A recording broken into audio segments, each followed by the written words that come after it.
Nagbigay pugay ang aktres na si Claudine Barreto sa yumaong Ateneo student athlete na si Rene Baterbonia matapos niyang bisitahin ang burol nito sa isang memorial chapel sa Quezon City.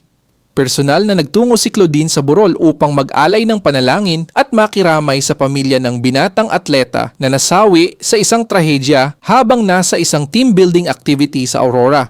Sa gitna ng pagdadalamhati ng pamilya at mga kaibigan ni Rene, ipinakita ni Claudine ang kanyang pakikiisa sa pamamagitan ng pagbisita at pagbibigay ng taos-pusong pakikiramay. Bagamat hindi nagbigay ng mahabang pahayag ang aktres, ang kanyang pagdalo ay naging simbolo ng suporta at pakikidalamhati sa mga naiwan ng yumaong estudyante. Matatandaang ikinagulat ng marami ang biglaang pagpanaw ni Rene, na kilala bilang isang masipag na estudyante at dedikadong atleta ng Ateneo. Dahil dito, bumuhos ang pakikiramay mula sa iba't ibang sektor, kabilang ang kanyang mga kaklase, guro, kaibigan, kasamahan sa koponan at mga taga-suporta. Patuloy namang nananalangin ang maraming tao para sa kapayapaan ng kaluluwa ni Rene at sa lakas ng kanyang pamilya habang hinaharap nila ang isa sa pinakamabigat na pagsubok sa kanilang buhay. Samantala, nananatiling buhay sa alaala ng mga nakakilala sa kanya ang kabutihan, sipag at pagmamahal niya sa larangan ng sports na naging inspirasyon sa marami.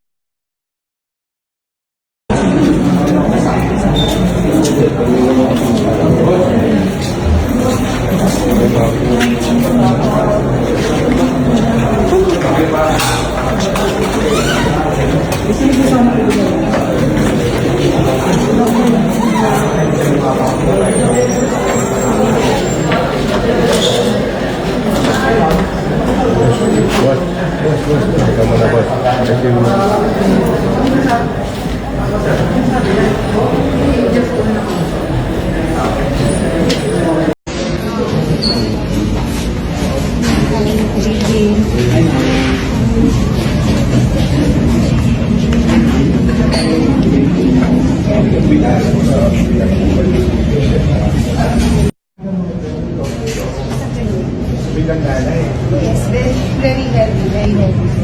That's all I can say, nakikiramay. Saka tayo magpagkasal, makiramay sa pamilya nila.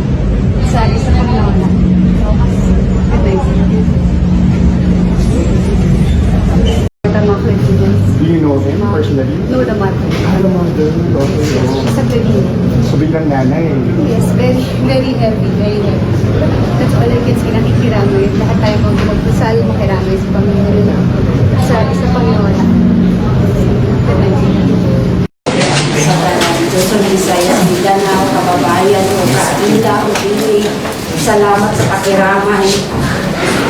Dili pabayran sa kwarta ang inyong subo na pakiramay ka na ako. Salamat, salamat. Kaniyo ako mo lakas loob.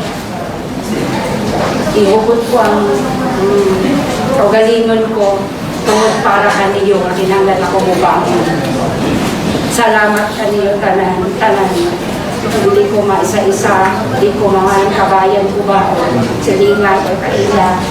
Basta, napasalamat akong Kiro, Pilipinas. Napasalamat tanan, kaniyo, kami, padagon niya pamili. Salamat. Wala na kailangan ni kasulti. Wala ka ni karon. Basta na ako.